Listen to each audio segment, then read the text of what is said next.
बल्ली मारान के मोहल्ले की वो पेचीदा दलीलों की सी गलियां, सामने टाल की नुक्कड़ पे पटेरों के कसीदे, गुड़गुड़ाती हुई पान की पीकों में वो दाद वो वाह वाह, चंद दरवाजों पे लटके हुए बोसीदा से कुछ टाट के पर्दे, एक बकरी के मिमियाने की आवाज और धुंधलाई हुई शाम के बेनूर अंधेरे साए। ऐसे दीवारों से मुंह जोड़ के चलते हैं यहाँ चूड़ी वालान के कटरे की बड़ी बी जैसे, अपनी बुझती हुई आंखों से दरवाजे टटोलते।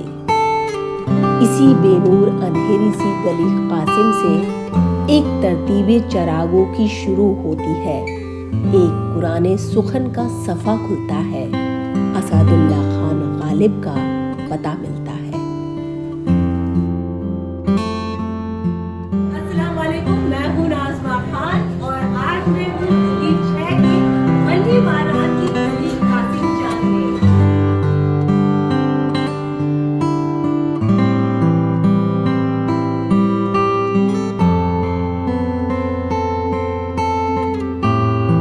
देखिए, ये है बल्ली मारान की गली से जैसे कि हम अंदर आएंगे एक गली मिलती है, गली कासिम जान, और इसी कासिम जान में है मिर्ज़ा गालिब की हवेली। ये हवेली है और ये बाहर से कुछ ऐसी दिखती है। इसी गली में आखिरी वक्त में मिर्ज़ा गालिब रुके थे, हालांकि वो हमेशा ही किराए के घरों में रहे, अपना किराए के जो घर थे उसको बदलते रहे, कभी यहाँ रहे कभी वहाँ रहे, लेकिन उनका जो आखिरी पड़ाव था वो ये गली थी। गली बल्ली मारान के नाम के साथ भी दिलचस्प किस्सा जुड़ा है।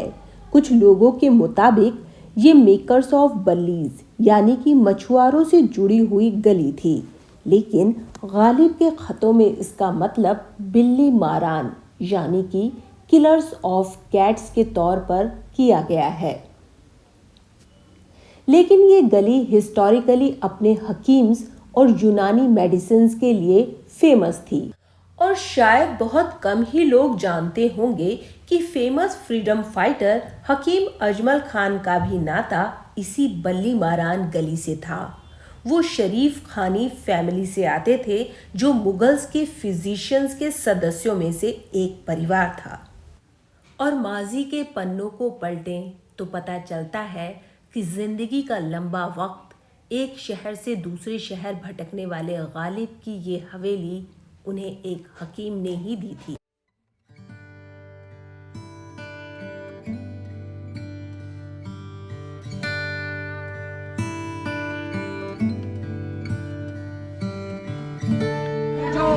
ये जो हवेली थी ये कोयले की टाल के रूप में मिली थी, और उसका सिर्फ एक हिस्सा जो है वो अब एक मेमोरियल बनाया गया है। उसका ये जो दूसरा हिस्सा है वो कुछ इधर को जाता है, यहाँ पर रिहाइश है, दुकानें हैं, क्या है मुझे नहीं पता, लेकिन इसका आधा हिस्सा ही जो है उसको मेमोरियल में कन्वर्ट किया गया है। एक वो हिस्सा है जहाँ पे गालिब का बुत लगाया गया है, और एक ये हिस्सा है जिसे कह सकते हैं उस हवेली का वो हिस्सा बनाने की कोशिश की गई है जहां गालिब रहा करते थे, अपने शेरों को लिखा करते थे। जैसे कि मैंने बताया कि कोशिश की गई है उस दौर को यहाँ पर दिखाने की, और गालिब का एक बहुत बहुत बहुत ही खास शेर उग रहा है दरो दीवार पे सब्जा गालिब, हम बयाबान में है और घर में बाहर आई है।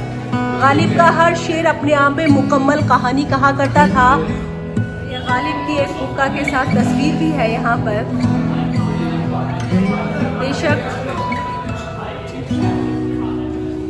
जैसे कि मैंने आपको बताया था कि यहाँ पर मिर्ज़ा गालिब के शेरों को लिखा, कोई शक नहीं है कि गालिब के जो शेर थे वो बहुत ही फैसिनेटिंग थे, वो बहुत ही रेलेवेंट थे, और इसीलिए गालिब आज भी हर दिल अजीज़ है। बेशक अपनी ज़िंदगी में गालिब ने भटकते हुए वजीफ़ों के लिए गुजारी हो, लेकिन शायद आज उनके नाम पर लोग शेर कहकर बहुत अच्छा खासा कमा लेते हैं। और ये मिर्ज़ा गालिब की मज़ार है या वो जगह है जो जहाँ उन्हें दफन किया गया था। ये जस्ट अगर आपने निज़ामुद्दीन बस्ती देखी होगी, निज़ामुद्दीन दरगाह जो है ये उसके पीछे है, ये वहाँ पर उनको दफन किया गया है, जहाँ जाके देखा जा सकता है उस कब्र को। उसके अलावा यहाँ पे मिर्ज़ा गालिब का एक और शेर है, वादे पे जिए हम तो ये जान झूठ जाना कि खुशी से मर न जाते अगर एतबार होता। यहाँ पे उर्दू, हिंदी और इंग्लिश में ट्रांसलेशन के साथ मिर्ज़ा गालिब के शेरों को लगाया गया है। ये पूरी गली, ये पूरी हवेली भी नहीं है, बल्कि ये हवेली का एक हिस्सा है। एक अरसे तक ये हवेली जो थी ये कोयले की टाल थी। वो तो जब पता किया गया तो इसके बारे में फिर छानबीन की गई और पता लगाया गया कि गालिब ने अपने आखिरी वक्त जो था वो इसी हवेली में गुजारा था। फिर इसको मेमोरियल बना दिया गया और यहाँ पर गालिब के चंद शेरों को लिखा गया है, उनका एक बुत है और कोशिश की गई है उस वक्त को दोबारा से उनकी कुछ निशानियों को या उसकी रिप्लिकास को यहाँ पे रखा गया है। इसमें मतलब ये कहा नहीं जा सकता कि ये वही चीज़ें हैं या ये उनकी रिप्लिका है, शायद ये उनका दीवान है या गालिब के दीवान की ही शायद कुछ यहाँ पर इन्होंने ये रखा हुआ है, जो कि बिल्कुल भी पढ़ने की हालत में नहीं है, ख़राब होता जा रहा है। ये उनका बुत है, फिर ये उनके तमाम शेरों को यहाँ पर रखा गया है। और भी दुनिया में सुखनवर बहुत अच्छे, कहते हैं गालिब का अंदाज़े बयां। और बेशक इसमें कोई शक नहीं है कि जो मिर्ज़ा गालिब थे उनका जो अंदाज़े बयां था वो अपने दौर के शायरों से बिल्कुल अलहदा था और उनके शेर ना सिर्फ उस वक्त बल्कि आज भी बहुत ही मायने रखते हैं। मिर्ज़ा गालिब शराब और इन सब चीज़ों के बहुत ही ज़्यादा शौकीन थे, ये हर कोई जानता है। जिस तरह से मैंने बताया कि यहाँ पर बहुत सारे शेरों को लिखा गया है मिर्ज़ा गालिब के, उन्हीं में से एक है, बस की दुश्वार है हर काम का आसान होना, आदमी को भी मयस्सर नहीं इंसान होना। इसके अलावा यह न थी हमारी किस्मत की विसाले यार होता, अगर और जीते रहते यही इंतज़ार होता।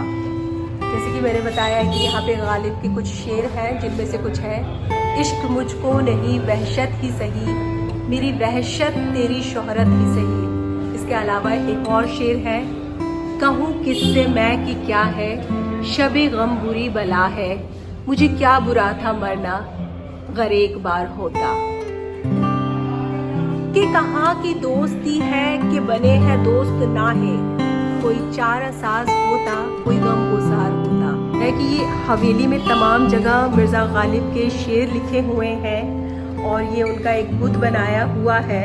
और ये एक और बेहतरीन शेर, ना था कुछ तो खुदा था, कुछ ना होता तो खुदा होता, डुबोया मुझको होने ने, ना होता मैं तो क्या होता। और भी तमाम शेर हैं और एक बहुत ही खूबसूरत शेर, हजारों ख्वाहिशें ऐसी कि हर ख्वाहिश पे दम निकले, बहुत निकले मेरे अरमा लेकिन फिर भी कम निकले। और एक और बेहद खूबसूरत सा शेर यहाँ है, कोई मेरे दिल से पूछे तेरे तीरे नीम कश को, ये खलिश कहाँ से होती जो जिगर के पार होता। जैसे कि बताया, ये तमाम उर्दू, इंग्लिश और हिंदी में मिर्ज़ा गालिब के शेरों को यहाँ पे लिखा गया है। ये कुछ बर्तन हैं मिर्ज़ा गालिब, मतलब दिखाया गया है कि वो किन चीज़ों को इस्तेमाल किया करते थे, उन्हीं से जुड़ी हुई चीज़ें हैं। चौसर बिछाई हुई है और कुछ तमाम किस्से यहाँ पर दिखते हैं। ये देखिए, ये चौसर है। तो ये मिर्ज़ा गालिब की हवेली का दूसरा पार्ट है कि बुत को रखा गया है और साथ ही उनके कुछ शेरों को दीवान की शक्ल में पिरोने की कोशिश की गई है। वो है जिसकी हालत कोई बहुत अच्छी नहीं दिख रही है मुझे। ये देखिए, कितनी बुरी हालत हो गई है। मिर्ज़ा गालिब 1797 से लेकर 1869 तक।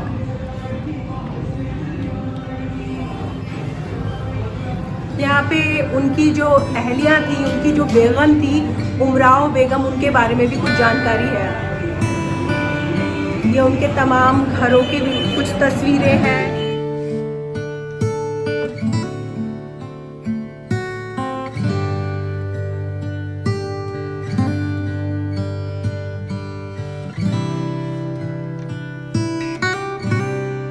मिर्ज़ा गालिब तमाम उम्र अपने वजीफ़ों और पेंशन्स के लिए भटकते रहे। कभी उनका ठिकाना बनारस था तो कभी कोलकाता, और उन्हीं से जुड़ी हुई कुछ चीज़ें जो है वो यहाँ पर है। जैसे ये इन्होंने दिखाया, ये गालिब जब रामपुर में थे तो वो रुके हुए थे। फिर उसके बाद बनारस में उन्होंने एक बहुत लंबा वक्त बनारस में जिया था, वहाँ का है। फिर उसके बाद ये मुरादाबाद का उनका घर है। मतलब कहते हैं कि गालिब जो थे वो खुद को एक फारसी के शायर मानते थे। वो बात अलग है कि उनको उर्दू के शेरों ने मकबूलियत अदा की। उसके अलावा वो उनके ख़त अपने आप में बहुत बहुत बहुत ही शानदार थे, वो पढ़ने लायक है। और ये नीचे गालिब का हीटर का कारखाना है। मतलब ये कभी यहाँ ये जो जहाँ पे हम खड़े हैं वो कभी कोयले की टाल थी तो वो कभी हीटर का कारखाना था। बहुत अफसोस हो रहा है, लेकिन चलिए कुछ तो बचा है गालिब के नाम पे। और ये है असदुल्ला खान गालिब।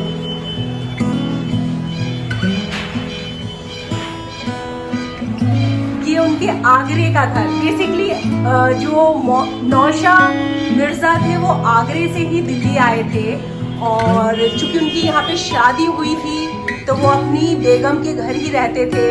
ये उनके आगरा के घर का कोर्टयार्ड है। फिर ये आगरा में उनका मकान है। इंशाल्लाह अगर मैं आगरा गई तो मैं आपको वो भी ज़रूर दिखाऊंगी। अच्छा, वो हवेली है जहाँ पे गालिब की उनकी बेगम उमराव से निकाह हुआ था। और ये कुछ और जानकारी है मिर्ज़ा गालिब के बारे में।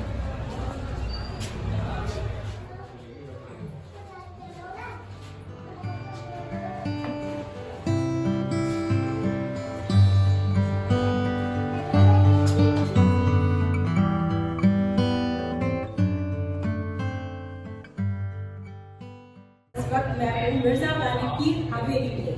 मिर्ज़ा गालिब का ये घर, ये हवेली किसी वक्त बताया जाता है कि कोयले की टाल में तब्दील हो चुकी थी, फिर उसे ढूंढा गया और उसका एक हिस्सा, ये पूरी हवेली भी नहीं है, उसके एक हिस्से को मेमोरियल में तब्दील कर दिया गया है। यह हवेली सुबह 11 बजे से शाम को 6 बजे तक खुली रहती है। पास में चाबी बाजार, चांदी चौक और लाल किला के मेट्रो स्टेशन है, जिससे यहाँ पर आया जा सकता है। बाकी ये वो हवेली है। हर तरफ यहाँ पे मिर्ज़ा गालिब के शेर लिखे हुए हैं, उनसे जुड़ी हुई कुछ चीज़ों को यहाँ पे रखा गया है। अगर आपको मिर्ज़ा गालिब के शेर पसंद है, अगर आप उनके मुरीद हैं, तो आप इस हवेली में ज़रूर आइए। शुक्रिया।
लेकिन इस अजीम शायर की कहानी यहीं ख़त्म नहीं होती, बल्कि उनकी दास्तां का आखिरी पन्ना निज़ामुद्दीन में बंद होता है, जहां उनकी मज़ार है।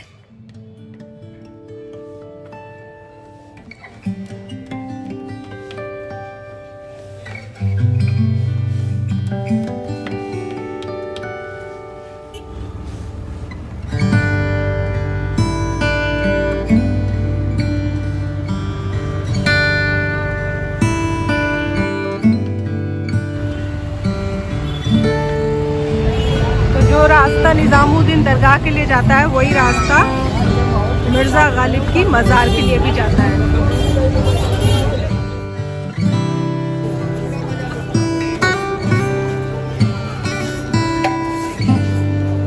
इससे पहले छोटे छोटे होटल्स हैं।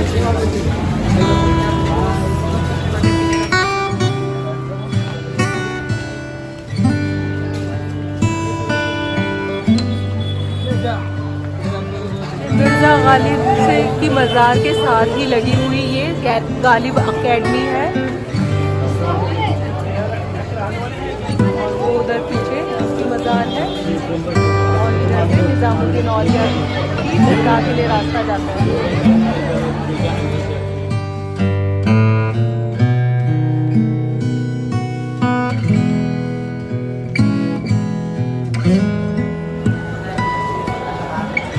और ये जो रास्ता जाता है ये मिर्ज़ा गालिब की मज़ार के लिए जाता है। हालांकि दरवाज़ा उधर से है लेकिन वो रास्ता बंद है, तो हमें इधर से जाना होगा। तो ये जो रास्ता जाता है ये मिर्ज़ा गालिब की कब्र के लिए जाता है, मज़ार के लिए जाता है। और उसके अलावा भी यहाँ पर जो मुग़ल काल के लोग थे, परिवार के लोग थे, ये उन सब की तमाम कब्रें हैं। ये जो कंपाउंड है ये है 64 खंबा, और उसकी वजह है कि इसमें ये जो पिलर हैं अगर हम इन्हें काउंट करते हैं तो ये 64 है, इसलिए इसका नाम 64 खंबा है, इसलिए इसका नाम 64 खंबा है। और ये वो जगह है जहाँ पर अपने समय के अजीम शायर मिर्ज़ा गालिब की कब्र है, मिर्ज़ा गालिब का मज़ार है। यह है मिर्ज़ा गालिब की मज़ार। देखिए अपने समय के सबसे अजीम शायर मिर्ज़ा गालिब यहीं पर है, आराम फरमा रहे हैं।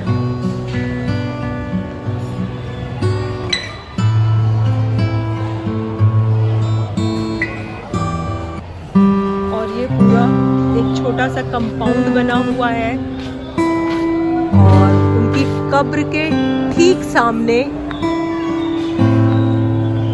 ये एक शेर लिखा हुआ है, और वो शेर बहुत ही गहरा है, और उसके क्या मायने हैं प्लीज़ ये मुझे कमेंट बॉक्स में बताइएगा। और ये एक शेर है, न था कुछ तो खुदा था, कुछ ना होता तो खुदा होता, डुबोया मुझको होने ने, ना होता मैं तो क्या होता। ये मिर्ज़ा गालिब का शेर है। तमाम उम्र उनकी खुदा से कुछ दूरी ही बनी रही। ये है मिर्ज़ा गालिब का आखिरी मुकाम। जैसा कि मैंने कहा था कि मैं बल्ली मारान से शुरू करूंगी उनका सफ़र, और उस आखिरी मुकाम पे अपने व्लॉग को ख़त्म करूंगी जहां पर मिर्ज़ा गालिब हमेशा के लिए आराम फरमा रहे हैं। तो ये मिर्ज़ा गालिब का आखिरी मुकाम है।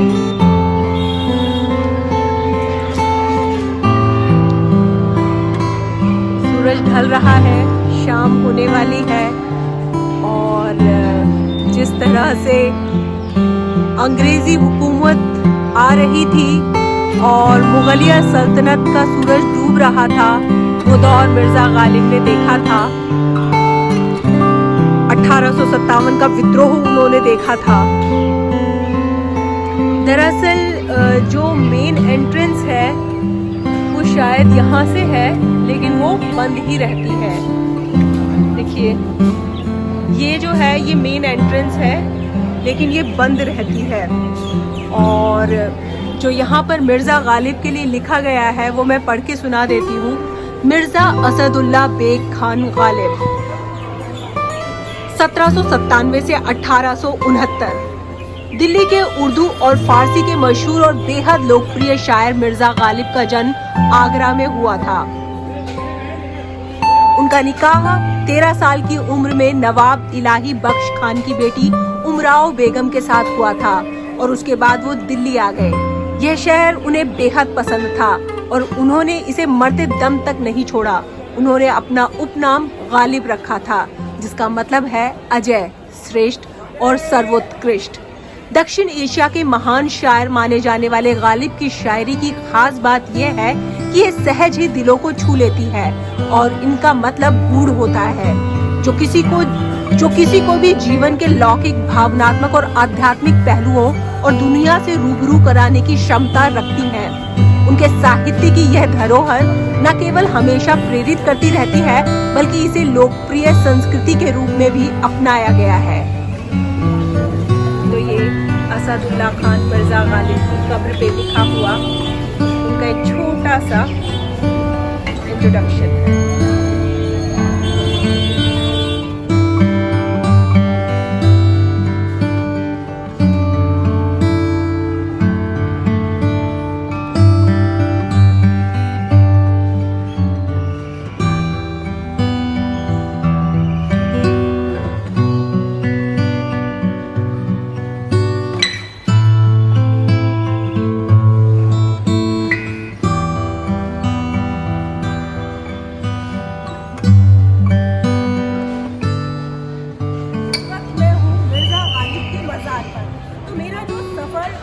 बल्ली बारान की गली कासिम जान पे शुरू हुआ था, वो यहाँ पर मिर्ज़ा गालिब की मज़ार पर ख़त्म होता है। अपने दौर के अजीम शायर मिर्ज़ा गालिब की यहाँ पर मज़ार है। हालांकि जिस वक्त उन्हें दफन किया गया था ये ऐसी ना थी, बहुत ही मामूली सी दरगाह थी या मामूली सी कब्र थी। इसे बाद में रेनोवेट किया गया था और मिर्ज़ा गालिब की मज़ार पर एक बहुत ही प्यारा सा शेर लिखा हुआ है, जिसको लेके मैं कई वक्त से एक डिबेट में लगी हुई हूँ कि आखिर उस शेर का मतलब क्या है। और वो शेर है,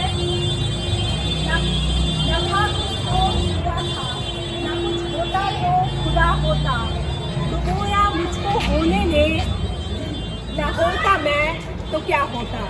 तो आखिर इस शेर का क्या मतलब है, क्योंकि मिर्ज़ा गालिब की मज़ार पर अगर ये शेर है तो डेफिनेटली उसका कुछ बहुत ही खास मतलब होगा। आप उस शेर का मतलब क्या समझते हैं, प्लीज़ मुझे कमेंट बॉक्स में लिखकर ज़रूर बताएं। शुक्रिया।